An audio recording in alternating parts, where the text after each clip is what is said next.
Hi, my name is Mark, one of the pastors at Trillium. In a court of law, a judge has two basic tasks.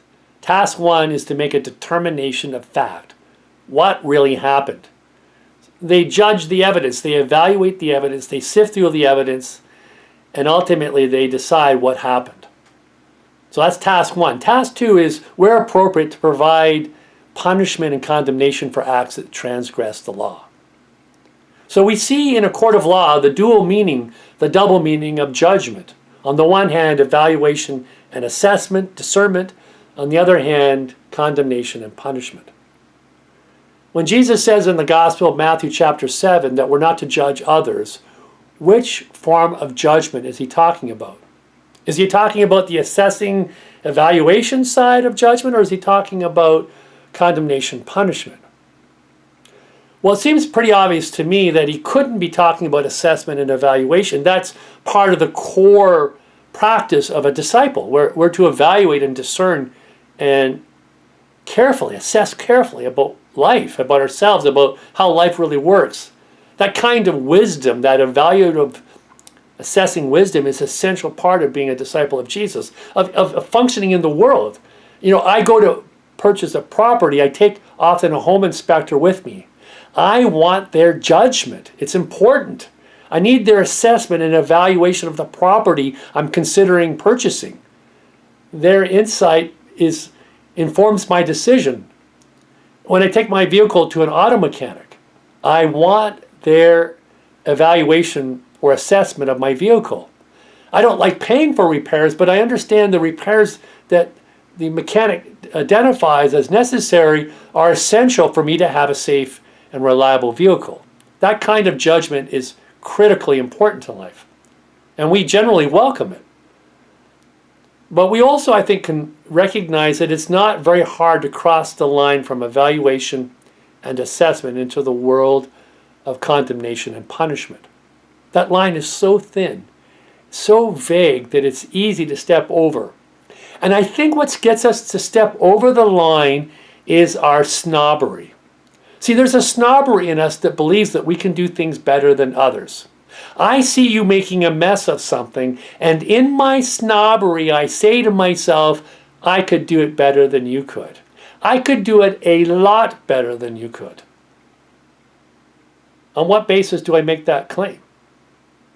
Jesus asks us that. On what basis do we make that claim? Do we know all the information? Do we have all the facts before us? Do I know all the details that you are dealing with? Do I know the background, the history, the current challenges that you're facing in the moment?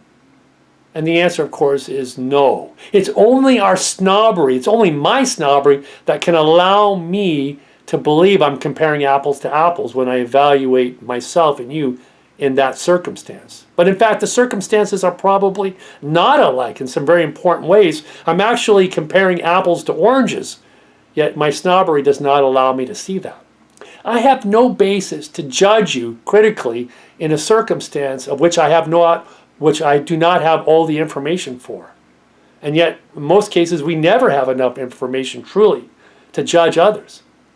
And Jesus says you have no basis to judge people that way. But it goes deeper than that. You see, because in my evaluation that I could do it better than you could, I'm actually offering myself as a model to you.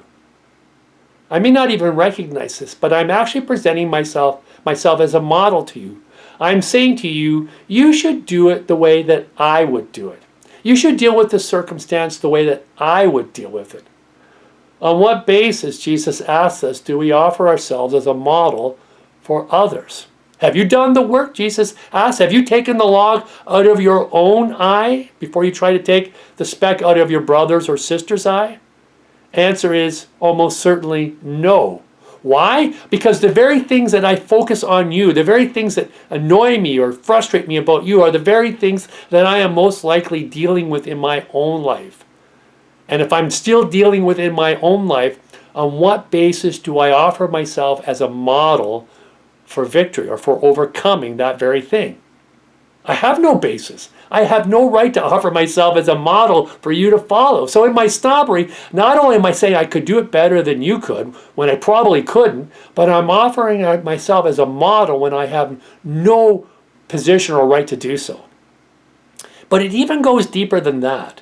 You see, in my snobbery, when I say I can do it better than you could, and I present myself as a model to you, I'm actually putting you into a bind.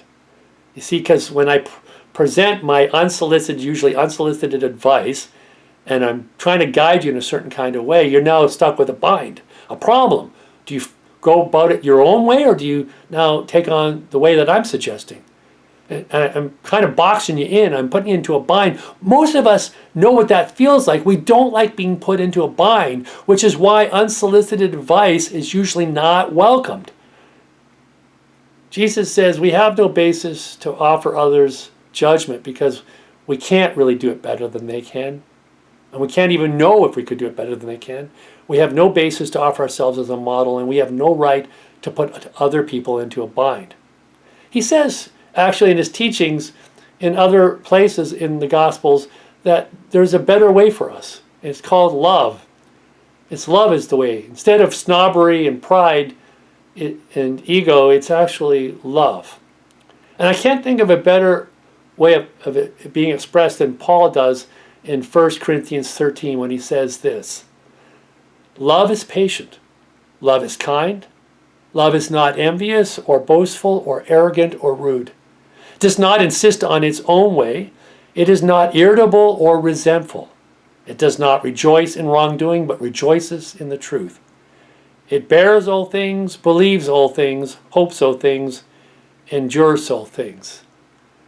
This love is the way that Jesus shows us in his own example, and it's the love that he invites us to join in with him in our lives with others.